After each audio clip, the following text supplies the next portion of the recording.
কথায় বলে বাঘের ঘরেই ঘোঘের বাসা, আর ঠিক সেই ঘটনাই ঘটল বেলুরের ভোট বাগানে। সিভিক পুলিশের পোশাক পরে চোর ঢুকে পড়ল স্বয়ং তৃণমূল নেতা, প্রাক্তন কাউন্সিলর তথা হাওড়া পুরসভার পরিচালন সমিতির অন্যতম সদস্য রিয়াজ আহমেদের বাড়িতে। ঈদের ভোরবেলায় চুরি হয়ে গেল স্ট্যান্ড ফ্যান ও একাধিক চেয়ার।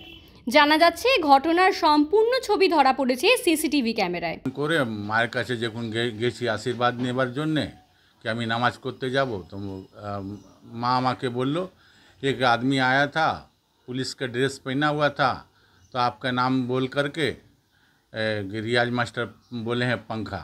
तो अभी हम लोग उठ ही रहे थे, तब तक के घर में से ढूक करके पंखा उठा लिया। ভিডিও ফুটেজ থেকে খুব সহজেই বোঝা যাচ্ছে যে চোর একেবারে পরিকল্পনা মাফিক প্রতারণার আশ্রয় নিয়ে চুরি করেছিল। প্রাক্তন কাউন্সিলর জানান, চোর প্রথমে তার মাকে জানায় যে দাদা অর্থাৎ রিয়াজ আহমেদ নিজে তাকে পাঠিয়েছেন। ফলস্বরূপ বিনা বাধায় পুলিশরূপী চোরকে ঢুকতে দেওয়া হয় বাড়িতে, এবং সেই সুযোগকেই কাজে লাগিয়ে চোর ফ্যান একেবারে কাঁধে তুলে বেরিয়ে যায়। এরপর সে রিয়াজ আহমেদের ভাইকে ডেকে পার্টি অফিস খুলতে বলে এবং সেখান থেকে 5টি প্লাস্টিকের চেয়ার নিয়ে চলে যায়। শুধু তাই নয়, স্থানীয়দের মাধ্যমে একটি টোটো আনিয়ে সমস্ত মালপত্র তাতে চাপিয়ে সে অদৃশ্য হয় ঘটনাস্থল থেকে। পরবর্তীতে বাড়ি ফিরে আসার পর রিয়াজ আহমেদ ঘটনাটি জানতে পারেন, তবে প্রথমে বিষয়টিকে গুরুত্ব না দিলেও পরে নিচে নেমে একেবারে চক্ষু চড়কগাছ হয়ে ওঠে প্রাক্তন কাউন্সিলরের। তদন্ত করে জানা যায় অভিযুক্ত ব্যক্তি আদতে কোনো পুলিশ কর্মীই নন, বরং হাওড়ায় বাঁকড়ায় বসবাসকারী এক পাকা চোর। কার্যত এই ঘটনার পরেই নড়েচড়ে বসেন পুলিশ প্রশাসন। সিসিটিভি ফুটেজের ভিত্তিতে চোরের ছবি বিভিন্ন জায়গায় পাঠানো হয়েছে বলে খবর, তবে এখনও পর্যন্ত তাকে গ্রেফতার করা সম্ভব হয়নি। যদিও এমন একটি চুরির घटनाয় প্রশাসনিক মহলে রীতিমতো চাঞ্চল্য ছড়িয়ে গিয়েছে। ऑफिस खुलवा के 5 चेयर भी यहाँ से लेके चला गया, तो हम समझे कि सिविक पुलिस है। फिर हम सीसी कैमरा चेक करवाए कि कौन लेके गया है, तो देख रहे हैं कि पुलिस का ड्रेस पहना हुआ सिविक पुलिस का सिटी पुलिस उसमें लगा हुआ है। तो हम फिर नमाज पढ़ करके फिर हम उसको खोजने गए कि कौन जगह पर बैठा है, तो उसको पानी उनी भी पहुंचा दिया जाए, सवई पहुंचा दिया जाए। तो उसके बाद में पता चला है, कई लड़कों को भी भेजे तो पता चला कहीं पर नहीं है। तब हमको समझ में आ गया कि वो लग रहा है कि कोई चोर है पुलिस के ड्रेस। तो हाँ, पुलिस के ड्रेस में। तब उसके बाद में आमी तखन माने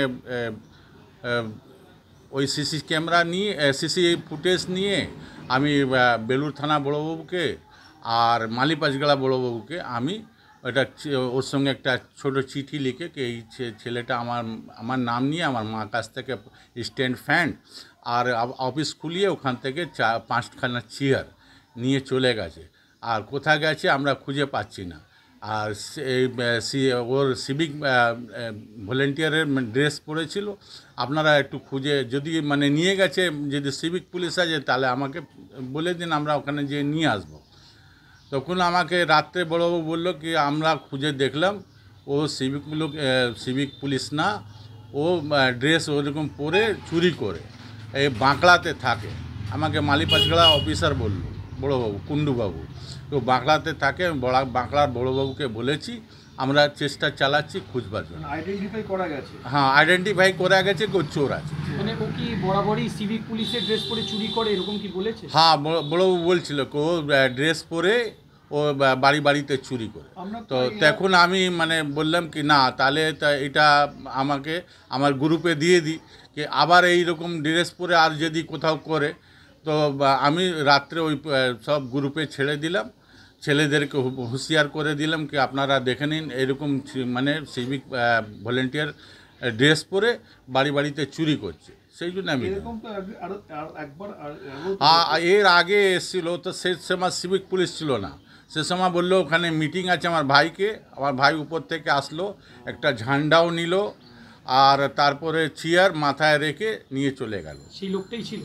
সেই লোকটা ছিল কিনা মানে সে সময় সিসি ক্যামেরা ছিল না, মানে আমরা আগে সিসি ক্যামেরা দেখেছিলাম, তো মুখটা ওর ঢাকা ছিল, চেয়ার দিয়ে ঢাকা। হ্যাঁ, চেয়ার দিয়ে ঢাকা ছিল। আপনি তো শাসক দলের লিডার, আপনার বাড়িতে এই ঘটনা কতটা নিরাপদ মনে করছেন?